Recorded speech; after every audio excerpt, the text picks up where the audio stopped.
Gabby V, we have our Division 1 Men podcast here as we jumped straight into finals week 1. Now, top 5 finals, which means the Shepparton Gators finishing top of the table. So Derek Murphy and his boys got the week off. Congratulations to Shep as they rest up north and keep a good eye on some statistics and live scores this weekend as we see two fantastic games, Mark. We have an elimination and we have a second chance.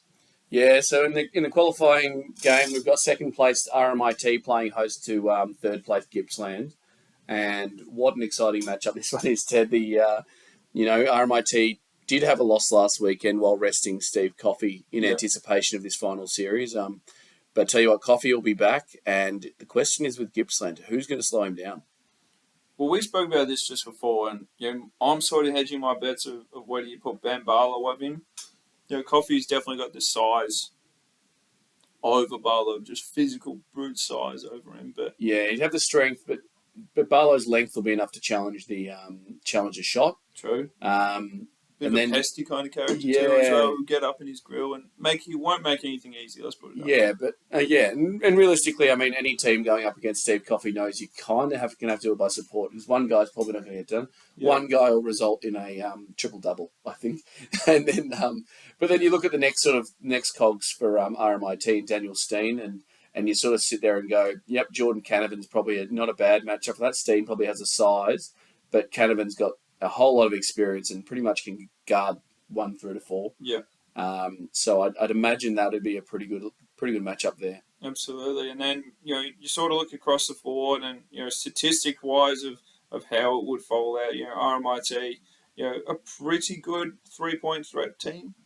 You would think like Steve Coffey can definitely shoot it. Steen can get him up. Josh, her and Amy can get the ball up very well. Darcy Daniel gets his few every now and then. Yeah, and I think it's the fact as well is they're generally getting the high quality shots. So because you got such a good point guard and vision with Steve Coffey, those guys who are decent 3-point shooters, they get wide open ones quite regularly. So that will certainly come into play. Absolutely. And then you look at Gippsland, a team that sort of does it by committee. There's no outstanding player here. Ben Barlow's 15 points.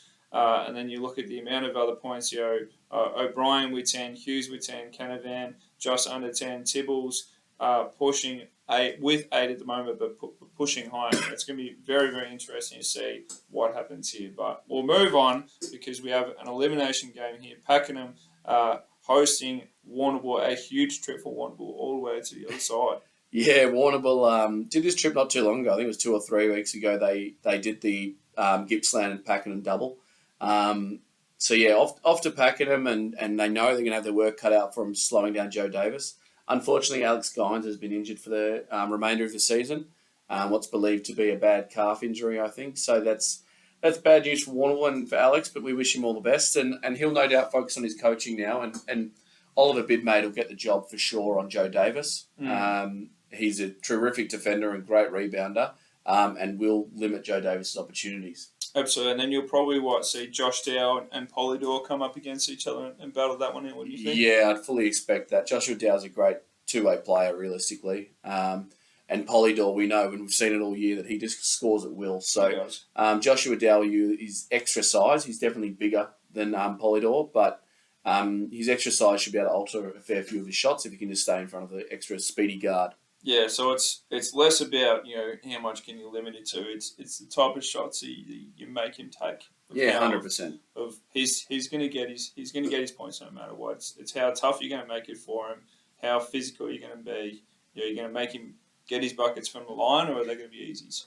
Yeah, for sure. And Joshua Dow doesn't give anything away easily. Absolutely. And it's interesting to watch the results here as they unfold. Winner of RMIT and Gippsland will go and face Shepparton at Shepparton. And then the winner of Pakenham and Warrnambool will advance and play the loser of the RMIT Gippsland. Tell you what, it'll be pretty stiff if Warrnambool have to go on the road to Pakenham this week. They win. And imagine them having to go back on the road to Traralgon the next week. It'd be a lot, wouldn't it? They'd be hoping that's not the case. Obviously, they want the win, but I think they might be cheering for Gippsland to win that win that other game this weekend. Absolutely. But then you look at it from the other way around. You say Gippsland lose here again. I might see progress, and then Pakenham win. We got a grand final rematch again from way back from Div 2. Yeah, they've got a really healthy rivalry. They put on two good, really close games this year to continue from their rival from last year. So what a blockbuster that would be, and I dare say it might be a sellout down in Traralgon. Oh, I don't doubt it. Look, that'll be it for us. Division 1 men. Keep it locked. Finals is right here.